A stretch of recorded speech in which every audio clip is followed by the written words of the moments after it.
Bien le bonsoir à chacun et à tous et merci pour votre fidélité renouvelée. Nous ouvrons votre émission Tour d'horizon par la session informative.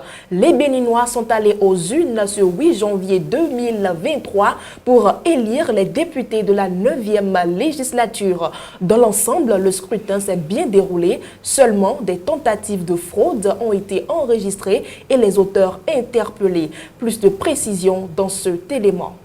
Le scrutin législatif du 8 janvier 2023 ne s'est pas déroulé que dans le calme et la sérénité. Il y a eu des cas ou des tentatives de fraude relevées par la plateforme électorale des organisations de la société civile. Il s'agit des cas de vote multiples signalés dans le poste de vote numéro 1, hangar place publique, Zangbeto Valley Aveki à Soava, dans le poste de vote 02, EPP Bata Alice Gazon à Alada.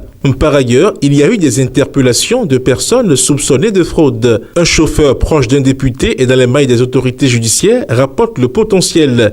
Il aurait été arrêté dans la nuit du samedi 7 au dimanche 8 janvier 2023 à Banigbe, commune de Lalo, département du Koufo, dans une affaire de tentative de corruption des électeurs. L'homme a été interpellé par la police républicaine pour avoir tenté de soudoyer la population dans le cadre des législatives. Le chauffeur en question serait en mission pour le député de la 8e législature et qui se présente une fois encore aux élections. Interpellé par la police républicaine, il est mis aux arrêts et placé en garde à vue. Sa voiture a été également conduit au commissariat. Il va répondre de ses actes devant le procureur de la République. Toujours dans le même registre, le chef d'arrondissement Ogou Moussa de la commune de Banté dans le département des Collines n'est plus libre de ses mouvements. Dans le cadre du scrutin qui s'est déroulé dans la journée, dimanche 8 janvier, l'autorité a été arrêtée par la police républicaine. C'est une affaire de magouille électorale qui emporte le CA Ogou Moussa. Celui-ci aurait mené des manœuvres de fraude avec certains jeunes de la commune qui l'ont aidé à estampiller des bulletins qu'il s'apprêtait à mettre dans les urnes.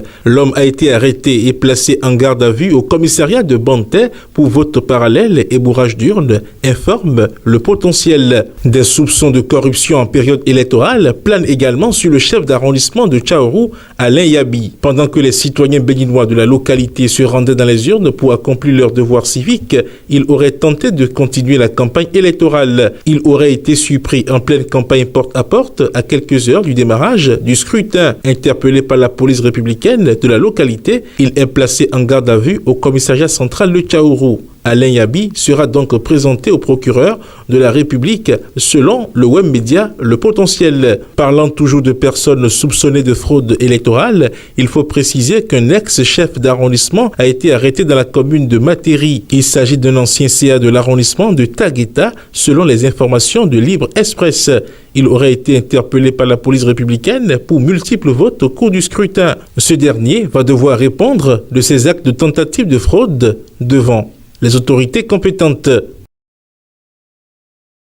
Toujours pour le compte des élections législatives, un grand nombre d'électeurs ne s'est pas mobilisé au niveau de certains postes de vote pour accomplir le devoir de citoyenneté. C'est le constat fait ce dimanche 8 janvier 2023 au centre de vote d'Egon. 3 postes de vote pour plus de 1000 électeurs qui n'affluent pas encore en grand nombre. À 13h24, les urnes du centre de l'école coranique d'Egon, située dans la commune de Sakété, ne recueillent que le vote d'une ou deux citoyens qui viennent par moment exprimer leur choix. Au passage des riverains, les agents de vote n'espèrent que le détour dans le centre. Mais rien n'y fit. Les urnes à moitié pleines à 2 heures de la fermeture du centre risquent d'être retournées à la Sénat sans les voix escamptées. Mais qu'est-ce qui pourrait expliquer l'absence d'affluence des électeurs dans certains bureaux de vote malgré la participation des partis de l'opposition et de la mouvance? Voilà tout pour le bulletin d'information de ce soir. Mesdames et messieurs, nous accueillons à présent pour vous Charles Alban Daoui dans le forum de discussion. Charles Alban Daoui, bonsoir. Bonsoir Latifat Kaweda. Avec vous, nous revenons sur la manchette de ce matin du quotidien Matin Libre pour parler bien sûr des législatives du 8 janvier 2023. Le désaccord avec la gouvernance Talon clairement exprimé. Oui, vous savez, on peut le dire ainsi, parce que quand vous prenez le gouvernement du président Patrice Talon, qui a commencé à travailler depuis 2016, il faut se rendre à l'évidence que, eh bien, ce gouvernement a travaillé, a fait beaucoup d'efforts, eh bien, en matière de gouvernance, en matière de développement du Bénin. On ne peut pas se cacher pour le dire, on ne peut pas dénier cela aujourd'hui. Ce qu'on devrait attendre quand on a une élection comme ça, c'est une adhésion massive, eh bien, à tout ce qui a été fait par ce gouvernement-là. Mais actuellement, même si on n'a pas encore les résultats publiés par la Sénat, qui est la seule structure autorisée à donner effectivement les résultats sortis des urnes, les résultats provisoires sortis qu'on a vus dans les arrondissements affichés ça et là ne font pas constater cette adhésion massive aux partis qui soutiennent donc le pouvoir en place, d'où on peut utiliser le terme de désaccord. Qu'est-ce qui peut bien expliquer cela? La question reste posée et je pense que peut-être dans les jours à venir, peut-être avec les résultats définitifs, on pourrait avoir des éléments pour apprécier cela. Sinon il faut dire que oui, c'est un désaccord avec la gouvernance du président Patrice Talon. Et nous avons les démocrates qui font une entrée fracassante. Entrée fracassante, il faut le dire, déjà à travers leur participation, parce que vous voyez, vous vous rappelez le contexte dans lequel ils ont réussi à se faire inscrire sur la liste des partis qui prennent part et donc, à cette élection-là. Et par la suite, les résultats provisoires que l'on glane ça et là, que l'on voit ça et là, montre quand même que ce parti-là a reçu une bonne partie du suffrage des citoyens béninois, au point même de faire disparaître eh bien, ce parti-là qui portait donc le chef de file de l'opposition. Parce que bon, quand on voit un peu les suffrages, c'est comme si ce parti-là n'avait pas vraiment existé. Donc on a là la preuve que oui, les Béninois attendaient quelque chose peut-être qu'ils ont eu à travers ce parti-là et on a vu cela à travers leur comportement. La fusion UPPRD, un château de cartes. Oui, UPPRD avec la naissance de l'UP, le renouveau. Il faut dire que la naissance de ce parti-là avait donné beaucoup d'espoir. Souvenez-vous qu'on avait parlé du géant, eh bien, comment dirais-je, d'un parti qui allait écraser tout sur son passage. Et vous savez, il est vrai que pour l'instant, nous n'avons pas encore tous les résultats, mais quand vous sillonnez un peu la ville de Porto-Novo, rien que Porto-Novo, et à voir les résultats provisoires qui ont été affichés dans les 5 arrondissements de la ville de Porto-Novo aujourd'hui par les coordinateurs d'arrondissement de la Sénat, on ne voit pas l'UP dans une bonne posture. Forcément. Et en Porto-Novo, c'est le fief incontesté, incontestable du Parti Renouveau démocratique qui est venu donc fusionner avec l'Union progressiste. Donc quand on voit une telle tendance sortir des urnes dans une ville qui a longtemps été le fief du parti qui s'est allié à l'UP pour créer l'UP le renouveau, on peut dire finalement que là, ce n'était qu'un géant au pied d'argile. Le cheval cabré, la queue entre les jambes. Oui, vous savez, le cheval blanc cabré, le deuxième parti, je vais dire, le deuxième parti qui soutient les actions du chef de l'État, semble être, bon, le parti qui peut-être a été un peu égratigné par la participation du parti Les Démocrates. Je le dis, nous n'avons pas encore les résultats, c'est vrai. Nous ne faisons que surfer sur les résultats provisoires glanés ça et là. Ben, ce parti-là, à même suivre les responsables et dirigeants de ce parti, on peut déjà constater qu'ils ne sont pas forcément satisfaits eh bien, de ce qui est sorti des urnes en ce qui les concerne. Ils attendaient mieux que cela. Ils avaient un objectif, faut-il le rappeler, qu'ils ont comment dirais-je, ventilé lors de la campagne, qui est de devenir le premier parti politique du Bénin. Ce n'est pas certain qu'on puisse atteindre cet objectif-là avec ce qui se voit là. Et donc, le cheval blanc cabré, oui, avec ses jambes debout, on ne sait pas concrètement si la queue est entre les jambes ou si la queue est toujours debout. On aura le temps de savoir. Un autre point, Ayadji et Prudencio n'auront plus le choix. Bon, vous savez, quand vous dites n'auront plus le choix, je ne sais pas si vous êtes en train de les voir fondre dans les autres partis de la mouvance qui existe. À la longue, ils vont devoir le faire, sinon, avec le code électoral et la nouvelle charte des partis politiques, il devient difficile et très onéreux de participer à des élections.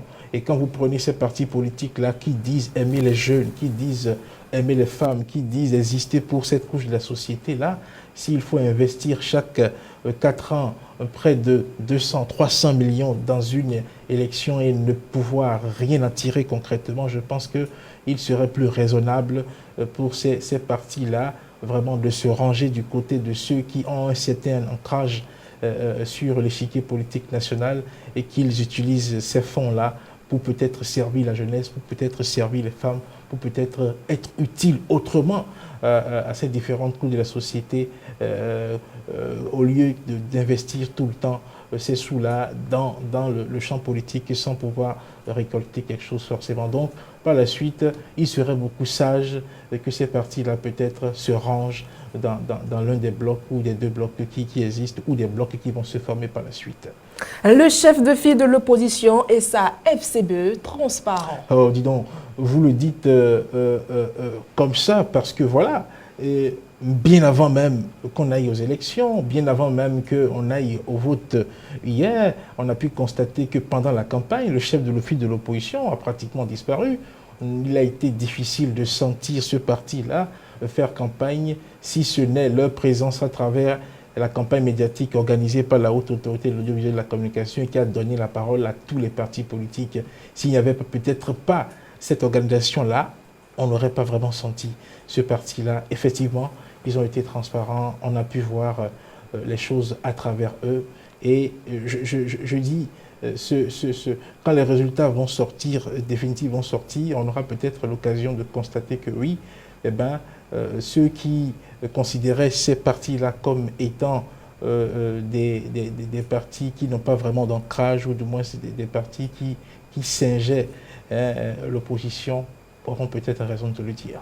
Et notre Agbonon découvre enfin le vrai poids de ses soutiens. Oui, vous savez, on peut le dire parce que remarquez que le chef de l'État ne s'est pas du tout impliqué dans la campagne. Il a laissé ses candidats aller sur le terrain. Et donc, ces acteurs politiques-là qui le soutiennent et qui disent tenir des fiefs électoraux, il y en a qui sont tombés totalement dans la désillusion. Et donc, du coup, on peut dire, oui, effectivement, le chef de l'État peut aujourd'hui apprécier qui est qui parmi ceux-là qui le soutiennent et quel est le poids électoral de chacun d'eux. Donc, effectivement, il ne s'est pas impliqué, il n'a pas apporté donc sa caution, tout son poids, même si ces gens-là sont allés sur le terrain en son nom. C'était une élection, c'était des élections législatives et dans chaque circonscription, chacun avait donc quelque chose à défendre et c'est en fonction de son poids et qu'il aurait pu récolter des voix. Il y en a qui sont tombés dans la désillusion totale, il y en a qui ont constaté qu'ils ne sont leaders que dans leur propre tête et que et peut-être sur les réseaux sociaux ou dans les médias sur le terrain, ils ont été, je dirais, ils ont reçu une raclée sans précédent et donc le chef de l'État aujourd'hui peut être situé sur vraiment le poids politique de ceux qui le soutiennent. Toujours à la manchette du quotidien Matin Libre, le peuple renoue progressivement avec le vote. Oui, vous savez, c'est clair que le peuple renoue progressivement avec le vote parce que il est vrai qu'on aurait souhaité avoir eh bien, une grande mobilisation des électeurs dans les urnes. Nous n'avons pas encore, c'est vrai, les taux de participation, mais à voir un peu ce qui s'est passé ce dimanche-là, quand on a dans un bureau de vote 400 personnes qui sont inscrites et qu'on n'a même pas 100 personnes qui sont allées voter, on peut constater que oui, il n'y a pas eu la grande affluence. Mais l'autre facteur qui peut permettre quand même d'apprécier et de dire que oui, le peuple est en train de renouer avec ses habitudes liées au vote, c'est le comportement des électeurs après le vote, notamment lors du dépouillement.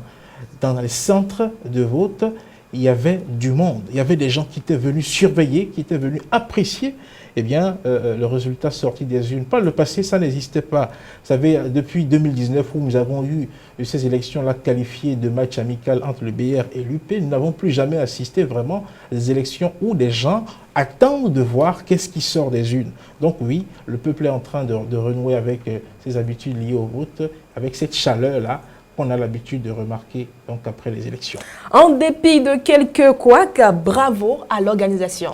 Oui, il faut le dire, vous savez, cette Sénat, la nouvelle forme de Sénat que nous avons là, il faut quand même les remercier, reconnaître les efforts qui ont été fournis parce que dans l'organisation générale du scrutin, il n'y a pas eu vraiment de difficultés et on doit se rappeler que certaines zones du pays sont marquées par des situations d'insécurité. Le président de la Sénat a donné l'assurance que les dispositions sont prises pour qu'il n'y ait aucun problème. Effectivement, il n'y a pas vraiment eu de problème. En ce qui concerne que ce soit le personnel qui devait être dans les postes de vote, en ce qui concerne le matériel à déployer, je crois qu'il n'y a pas eu de difficultés en la matière. Et donc, pour une fois, pour un premier essai, je pense que c'est un coup de maître qu'il faut saluer. Et pour finir, les appréciations de la Cour sont attendues pour le 11 ou le 12 janvier. Oui, de façon raisonnable, on peut attendre cela parce que là, nous sommes là au lendemain du vote le 9, 10, 11, 12, soit 12 heures, 96 heures. C'est déjà un temps assez raisonnable vu aujourd'hui les prouesses, vu aujourd'hui tout ce qui a été mis en place pour faciliter et le dépouillement, pour faciliter les compilations des résultats sans doute. Et à écouter le président de la Sénat, il a dit soit c'est mercredi ou soit c'est jeudi pour qu'on ait connaissance des grandes tendances en attendant que la Cour ne statue sur les résultats et ne les proclame donc définitivement. On peut donc espérer que peut-être d'ici le 15 janvier, tout sera plié et on saura concrètement de cette élection-là et quel parti sort gagnant, quel est le parti qui devient le premier parti politique au Bénin et quels sont les députés que chacun de ces partis-là aurait pu avoir dans les circonscriptions électorales au Bénin. Merci à vous, Charles Alban Daoui. C'est moi qui vous remercie. Amis fidèles de Guérita TV Monde, ainsi prend fin le forum de discussion du lundi 9 janvier 2023. Mais votre émission se poursuit avec la vidéo du jour.